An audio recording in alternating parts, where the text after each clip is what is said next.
고속도로 휴게소는 어쨌든 감사도 깔끔하게 잘하고 해가지고 좀 개선될 여지가 많이 생긴 거죠? 이 구조적인 그 계약 관계를 확실하게 파악하고 있기 때문에 확실하게 개선될 거라고 생각하고 있습니다. 네. 하지만 이게 휴게소는 맛없고 비싸고 불친절하고 이게 막 국민들한테 전부 다 각인이 돼 있는데 그 이유가 이 구조적 문제 때문이잖아요. 예, 그렇습니다. 그리고 거기에 무슨 전직 저 도로공사 직원들이 뭐 이상한 단체 만들어가지고 속된 말로 해먹었다면서요. 거기에 빨대를 꽂아놓고 있었던 거라고 생각합니다. 근데 그거는 공식 이익 배정받은 것만 그런 거지 그 외에 뭐 물품 거래라든지 이런 것까지 하면 사실은 훨씬 더 많을 거예요. 아마도. 그래서 그런 게 지금 국토부는 국토 계획을 하거나 철도도 지금 사고 났잖아요, 그죠? 예, 철도도 그렇고 그다음에 뭐 저 주택, 토지 다 이게 뭐 돈 되는 거와 관계가 있어가지고 참 힘든 부처예요. 투명하고 공정하고 네, 객관적으로 잘 해야지 이게. 그리고 지금 어쨌든 지금까지 수도권 중심으로 이제 주택 가격 폭등할 뻔한 거를 잘 적절히 관리해 온 것도 크게 잘한 일이죠. 국토부의 성과 중에 하나입니다. 그런데 아침에 내가 기사를 하나 봤는데 그게 뭔 말인지 잘 모르겠던데 제가 국무회의 방에도 올려놨잖아요. 이번에 보다 내가 참 기가 차서 그냥 보다 중간에 말아버렸는데 이번에 비거주 1주택 소유자들도 집을 팔 수 있는 기회를 주자. 네. 그리고 우리가 발표하는 시점으로부터 2년을 넘지 않은 범위 내에서는 2년 동안은 입주를 좀 늦게 해도 된다. 그렇습니다. 이래놨더니 그게 세입자들의 계약갱신 청구권을 침해한 거다. 뭐 이런 식으로 써놨던데 그게 말이 되는 소리예요? 전혀 사실이 아니기 때문에 예, 임대차보호법상 아니 그건 당연히 세입자의 권리고 2년 지나도록 아직 기간이 갱신을 하게 되면 세입자 살 사람이 못 사겠지. 예, 그렇습니다. 세입자 동의를 안 하면. 동의를 해야 줄일 수가 있는 거지. 세입자의 갱신 청구권은 그대로 유지되는 거잖아요. 네, 그렇습니다. 법에 의해서 그런데 보장된 무슨 기사를 그렇게 가짜로 조작질을 했었습니까? 그래서 오전에 그 보도 해명 자료를 배포를 했고요. 그리고 또 언론중재위에 지금 네. 그런 건 엄정하게 대응하세요. 가짜뉴스라고 의도를 가지고 일부러 내가 보기엔 내용을 써놓은 걸 보니까 알면서 일부러 그렇게 쓴 거예요. 몰라서 무식해서 그래 쓴 게 아니고 알면서도 왜곡을 해가지고 2년 안에 다 쫓겨나야 된다 세입자가 이따위로 써놨잖아요. 네, 그렇습니다. 어떻게 기사들을 그런 식으로 써서 국정을 폄훼를 합니까? 왜 그러는가 모르겠어. 부동산 투기하는 집단인가. 제가 봐도 아주 그럴싸하게 써놨었습니다.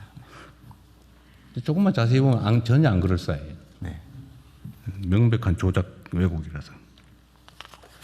어쨌든 그런 이 국가 정책을 왜곡하고 호도해가지고 뭔가 다른 목표를 이루려고 하는 경향들이 일부 있어요. 특히 부동산 투기는 그래요.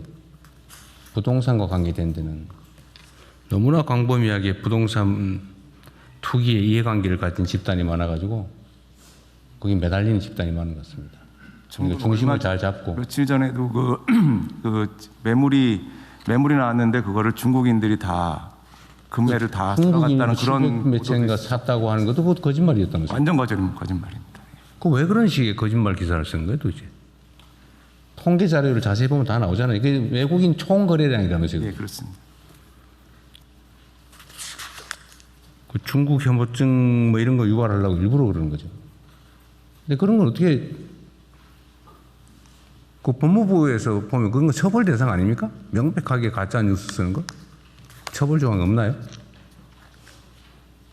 네, 그 점에 대해서 뭐 사실관계가 그러니까 좀 기존에는 명예훼손과 뭐 모욕 등 기존 형법으로 처벌을 해 왔었는데요. 가짜 뉴스 대응 관련해서는 그것을 처벌하기 위한 정보통신망법상 처벌하기 위한 법안이 작년 가을에 국회에서 통과된 것으로.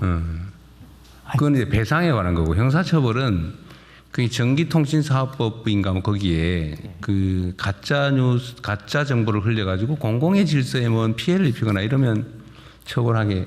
옛날에 그냥 가짜 뉴스를 유포하는 것 자체를 처벌하다 위헌 판결이 났고, 그걸 내가 알기로는 법률 개정을 했는 걸로 아는데, 이렇게 명백하게 언론이라는 기사라는 이름으로 허위를 유포해서 정책 혼선을 주는 건 처벌할 수 있지 않나?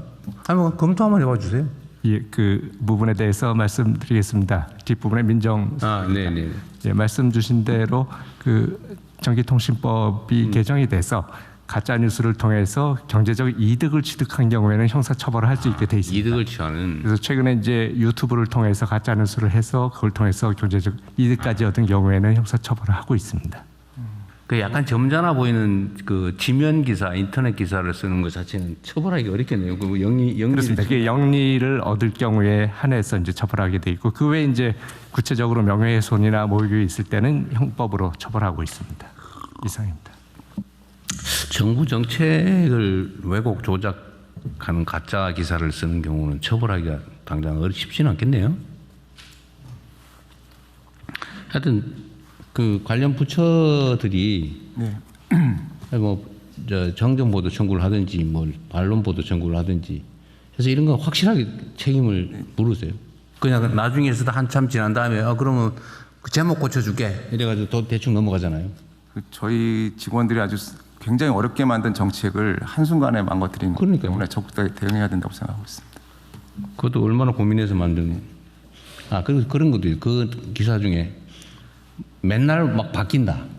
뭘 바뀌기는 똑같은 거죠. 예를 들면 이 발표하는 시점으로부터 2년을 허용해 준 거잖아요. 네, 맞습니다. 저번에 다주택자는 그때로부터 예. 하니까 3개월 편차가 생겼나 본데 그거 똑같은 기준으로 한 거잖아요. 그 부분도 해명 같이 했습니다. 네. 하여튼 다른 부처들도 마찬가지로 이런 거 그냥 넘어가지 마세요. 열심히 일해가지고 정책 결정해서 해놓으면 그걸 이상하게 왜곡 조작 보도해가지고 혼선 일으키고 또 시장에 나쁜 신호 주고 아주 못된 사람들이에요.